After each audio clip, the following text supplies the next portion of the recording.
Hello and welcome. साथियों, पिछले video में हमने डिजिगो पोर्टल के बारे में जाना था, साथ ही इस पर वेंडर बनाना भी सीख लिया था। आज के इस वीडियो में हम ये जानेंगे कि डिजिगो पोर्टल द्वारा भुगतान कैसे किया जाता है, यानी हम इसकी पूरी ऑनलाइन पेमेंट प्रोसेस करके देखेंगे। एजेंसी चाहे वे स्कूल हो, हॉस्टल हो या ऑफिस, पेमेंट प्रोसेस सभी के लिए एक समान है, इसीलिए यह वीडियो सभी एजेंसियों के लिए बेहद महत्वपूर्ण और उपयोगी है। डिजिगो पोर्टल का उपयोग करने के लिए स्कूलों और छात्रावासों को अपने यूजर्स के लॉगिन आईडी और पासवर्ड अपने जिला कार्यालय से प्राप्त होंगे। डिजिगो द्वारा भुगतान करने के लिए कुछ आवश्यकताएं हैं जिन्हें हम देख लेते हैं। सर्वप्रथम यह चेक कर लेना चाहिए कि एजेंसी के तीनों यूजर्स का डिजिगो पर लॉगिन हो रहा हो। यदि किसी यूजर का लॉगिन नहीं हो रहा है तो आप अपने जिला कार्यालय को सूचित करें। जिन्हें भुगतान किया जाना है वे सभी वेंडर डिजिगो पर बना लिए गए हों तथा वे बैंक द्वारा वैलिडेट हो गए हों। भुगतान संबंधी नोट शीट या सैंक्शन लेटर इमेज या पीडीएफ फॉर्मेट में पहले ही बनाकर सेव कर लेना चाहिए, जिसे पेमेंट प्रोसेस करते समय अपलोड करना अनिवार्य है। संस्था प्रमुख यानी अप्रूवर द्वारा भुगतान की स्वीकृति के लिए उनके मोबाइल पर प्राप्त ओटीपी दर्ज करना अनिवार्य होगा, अतः उनका मोबाइल उनके समीप और कार्यशील अवस्था में होना चाहिए। डिजिगो पर पेमेंट की प्रोसेस में सर्वप्रथम मेकर द्वारा बिल बनाया जाएगा और वे फिर इस बिल को सत्यापन के लिए वेरीफायर को भेज देंगे। वेरीफायर इस बिल को जांचेंगे और अपने रिमार्क के साथ इसे वेरीफाई या सत्यापित करेंगे। इसके बाद वे इसे अप्रूवर को भेज देंगे। अप्रूवर द्वारा इस बिल का परीक्षण करके इसे अंतिम रूप से भुगतान के लिए स्वीकृत किया जाएगा। किसी विसंगति की स्थिति में अप्रूवर इस बिल को रिजेक्ट भी कर सकते हैं। तो चलिए हम इस प्रक्रिया को ऑनलाइन करके देखते हैं। अपने ब्राउजर में हम SNA FMS SBI टाइप करके सर्च करेंगे और सर्च रिजल्ट में SBI CSS लॉगिन की लिंक पर क्लिक करके हम डिजिगो के लॉगिन पेज पर पहुंचेंगे।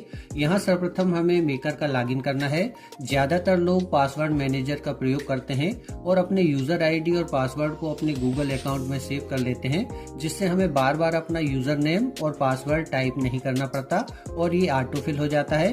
ध्यान रखें, डिजिगो पर ये ऑटोफिल तब होगा जब हम यूजर नेम की बजाय पासवर्ड वाले फील्ड में क्लिक करेंगे। तो हम मेकर का यूजर नेम, पासवर्ड और कैप्चा कोड दर्ज करके इसे लॉगिन कर लेते हैं।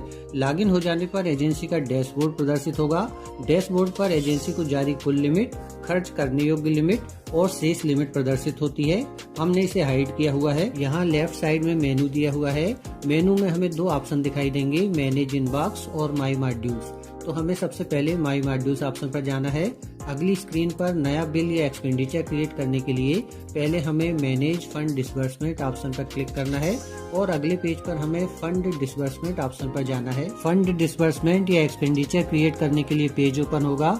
रेड स्टार वाले सभी फील्ड अनिवार्य या मैंडेटरी हैं। यहाँ फाइनेंशियल ईयर और DDO हमें प्री फील्ड मिलेगा।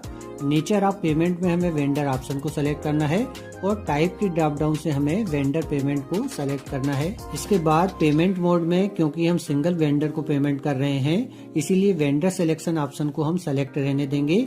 यदि बहुत से वेंडर को एक साथ पेमेंट करना हो तो यहाँ बल्क अपलोड का ऑप्शन भी उपलब्ध है। वेंडर बाई में दो विकल्प दिए गए हैं, क्रिएटेड बाय मी यानी हमारे द्वारा बनाए गए वेंडर और ऑल यानी सभी एजेंसियों के द्वारा बनाए गए वेंडर्स। हम इसमें ऑल ऑप्शन को सेलेक्ट कर लेते हैं। आगे सर्च का आइकन दिया हुआ है, जिस पर क्लिक करके हमें उस वेंडर को सर्च करके सेलेक्ट करना होगा जिसे हम पेमेंट करना चाहते हैं। वेंडर सर्च करने के लिए बॉक्स ओपन होगा। यहाँ हम उस वेंडर को सर्च करेंगे जिसे हमें पेमेंट करना है। वेंडर टाइप और डिस्ट्रिक्ट को ड्रॉप डाउन से चुनना यहाँ कंपलसरी है, जबकि आगे की फील्ड्स में हम वेंडर को उसके नाम से, उसके अकाउंट नंबर से या उसका यूनिक कोड दर्ज करके भी सर्च कर सकते हैं। इसके अलावा यदि वेंडर को पहले भी पेमेंट किया जा चुका है तो इंक्लूड ऑलरेडी पेड वेंडर्स के चेक बॉक्स को भी हम टिक कर देंगे। हमारे वेंडर की जानकारी नीचे टेबल में प्रदर्शित हो जाएगी। इस टेबल के लेफ्ट साइड में दिए गए चेक बॉक्स को टिक करके और ओके बटन पर क्लिक करके हम अपने वेंडर को पेमेंट के लिए सेलेक्ट कर लेंगे। पॉपअप बॉक्स अपीयर होगा, do you want to disburse fund for the selected vendor. हम इसे यस कर देंगे। हमारा वेंडर सेलेक्ट होकर एक्सपेंडिचर पेज पर दिखाई देने लगेगा। देखिए यहाँ टेबल में वेंडर की डिटेल डिस्प्ले हो रही है। इसके बाद नीचे हमें एक्टिविटी यानी हमारा भुगतान जिस मद का है वह मद या हेड हमें सेलेक्ट करना है। सर्च के आइकन पर क्लिक करने पर एक्टिविटी सिलेक्शन का बॉक्स ओपन होगा। यहाँ प्लस के आइकन पर क्लिक करते हुए हम स्कीम, उसके अंतर्गत अलग अलग हेड्स तथा सब हेड्स ओपन करके देख सकते हैं। चूँकि सभी एजेंसियों को एक्टिविटी वाइज लिमिट जारी होगी, इसलिए यह अत्यंत महत्वपूर्ण है कि हम भुगतान से संबंधित सही एक्टिविटी का चयन करें। व्यय से संबंधित एक्टिविटी सेलेक्ट कर लेने पर वह एक्सपेंडिचर पेज पर प्रदर्शित होगी। साथ ही उस मद में कितनी राशि भुगतान हेतु उपलब्ध है यह एलोकेटेड बजट की फील्ड में हमें दिखाई देगा।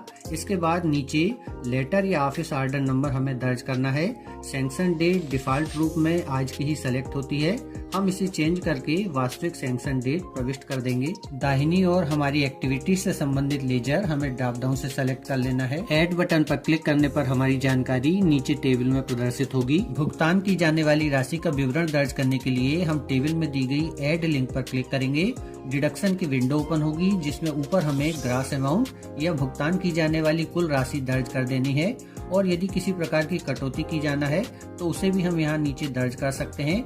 कटौती के ऑप्शन टेबल में दिए गए हैं जिन्हें एरो के साइन पर क्लिक करके हम देख सकते हैं, जैसे VAT, income tax, TDS, education cess आदि। हमारे बिल में कोई कटौती नहीं है अतः हम इसे खाली छोड़ देंगे। नीचे टोटल डिडक्शन और नेट अमाउंट की राशि प्रदर्शित हो जाएगी। दर्ज जानकारी से संतुष्ट होकर हम इसे ओके कर देंगे। टेबल में ग्रॉस अमाउंट और नेट अमाउंट प्रदर्शित होने लगेगा। दाहिनी ओर हमें 2-3 शब्दों में नरेशन दर्ज करना है, यानी यह किस चीज का पेमेंट है। जैसे हमारा बिल टीए बिल है इसलिए हम यहाँ टीए अमाउंट लिख देते हैं। मेकर द्वारा सैंक्शन लेटर या नोट शीट अटैचमेंट के रूप में अपलोड करना अनिवार्य है। यहाँ इमेज या पीडीएफ अपलोड करना सुविधाजनक रहता है। इसके लिए हम अटैच फाइल की नीली लिंक पर क्लिक करेंगे। फाइल अपलोड का बॉक्स अपीयर होगा। ब्राउज पर क्लिक करके हमें अपने सैंक्शन लेटर या नोट शीट की फाइल को सेलेक्ट करना है। इसके बाद अपलोड बटन द्वारा हम इसे अपलोड कर देंगे। हमारी फाइल एक्सपेंडिचर पेज पर दिखाई देने लगेगी। हम यहाँ अधिकतम 10 MB तक की साइज की फाइल अपलोड कर सकते हैं। इसके बाद हम नीचे दी गई वैलिडेट बटन पर क्लिक करेंगे। साइड में सबमिट की बटन अपीयर हो जाएगी। सबमिट बटन पर क्लिक करने पर कंफर्मेशन बॉक्स अपीयर होगा। Do you want to disburse funds, हम इसे यस कर देंगे। Request submitted successfully to checker का मैसेज आएगा और हमारा बिल चेकर यानी वेरीफायर के पास चला जाएगा। यहाँ मेकर का कार्य पूर्ण हो चुका है इसलिए अब हम इसे लॉग आउट कर लेंगे। मेकर द्वारा बनाकर भेजे गए बिलों को आगे प्रोसेस करने के लिए डिजीगो पर वेरीफायर द्वारा लॉगिन किया जाएगा। नए बिल वेरीफायर को मेनू के इनबॉक्स में दिखाई देंगे। हम इनबॉक्स को क्लिक करके ओपन करते हैं। अगली स्क्रीन पर नए बिल हमें रेड कलर से दिखाई देते हैं, जबकि अन्य बिल जो प्रोसेस हो चुके हैं वे ब्लैक कलर के दिखाई देंगे। किसी नए बिल को ओपन करने के लिए वेरीफायर यहाँ डॉक्यूमेंट की नीली लिंक पर क्लिक करके इसे ओपन करेंगे और इसका अच्छी तरह परीक्षण कर लेंगे। बिल में यदि कोई त्रुटि है तो वे नॉट रिकमेंडेड ऑप्शन को सेलेक्ट करेंगे। हमारे बिल में यहाँ सब कुछ सही है इसीलिए हम यहाँ रिकमेंडेड ऑप्शन को सेलेक्ट करते हैं। इसके बाद वेरीफायर को अपना नोट या रिमार्क दर्ज करना है। इसके लिए हम टॉप लेफ्ट में नोट्स ऑप्शन पर जाएंगे और बिल को रिकमेंड करने या नहीं करने के संबंध में अपना रिमार्क दर्ज करेंगे। हमने अपने बिल को रिकमेंड किया है इसलिए हम यहाँ पेमेंट वेरीफाइड लिख देते हैं। वेरीफायर चाहे तो नोट्स अटैचमेंट ऑप्शन में 20 MB तक की कोई फाइल भी अटैच कर सकते हैं, जैसे यदि उन्हें कोई बिल या रिसिप्ट वगैरह अटैच करना हो। हालांकि ये कंपलसरी नहीं है इसीलिए हम इस ऑप्शन को छोड़ सकते हैं। इसके बाद हमें टेबल के लेफ्ट साइड में दिए गए चेक बॉक्स पर और नीचे वेरीफायर के प्रमाणीकरण के चेक बॉक्स को टिक करना है और टॉप लेफ्ट में दिए गए सेव ऑप्शन से हम इसे सेव कर देंगे। बिल को सेव कर लेने के बाद वेरीफायर इसे फाइनल पेमेंट के लिए अप्रूवर को भेजेंगे। इसके लिए हम यहाँ टॉप में दिए गए फॉरवर्ड ऑप्शन पर क्लिक करेंगे। एक मैसेज बॉक्स अपीयर होगा जिसमें बिल के साथ रिसिपेंट या अप्रूवर की जानकारी होगी। सेंड बटन पर क्लिक करके हम इसे अप्रूवर को भेज देंगे। सक्सेस का मैसेज आ गया है और हमारा बिल फाइनल पेमेंट के लिए अप्रूवर के पास चला गया है। वेरीफायर का कार्य यहाँ पूर्ण हो चुका है इसलिए अब हम इसे लॉग आउट कर लेंगे। वेरीफायर द्वारा सत्यापित करके भेजे गए बिलों को अंतिम रूप से भुगतान हेतु स्वीकृत करने के लिए अप्रूवर द्वारा डिजीगो पर लॉगिन किया जाएगा। वेरीफायर द्वारा भेजे गए सभी नए बिल यहाँ मेनू के इनबॉक्स में दिखाई देंगे। हम इनबॉक्स पर क्लिक करके इसे ओपन करेंगे। अगले पेज पर नए बिल रेड कलर में और अन्य बिल ब्लैक कलर में प्रदर्शित होंगे। अप्रूवर द्वारा नए बिल की नीली लिंक पर क्लिक करके इसे ओपन किया जाएगा। बिल की सभी डिटेल्स प्रदर्शित होंगी। अप्रूवर यहाँ नोट्स ऑप्शन में जाकर वेरीफायर के सभी रिमार्क्स को प्रीवियस नोट्स के अंतर्गत देख सकते हैं और बिल में लगे हुए अटैचमेंट को भी देख सकते हैं। इसके बाद अप्रूवर अपना स्वयं का रिमार्क यहाँ दर्ज करेंगे। हम यहाँ पेमेंट अप्रूव्ड लिख देते हैं।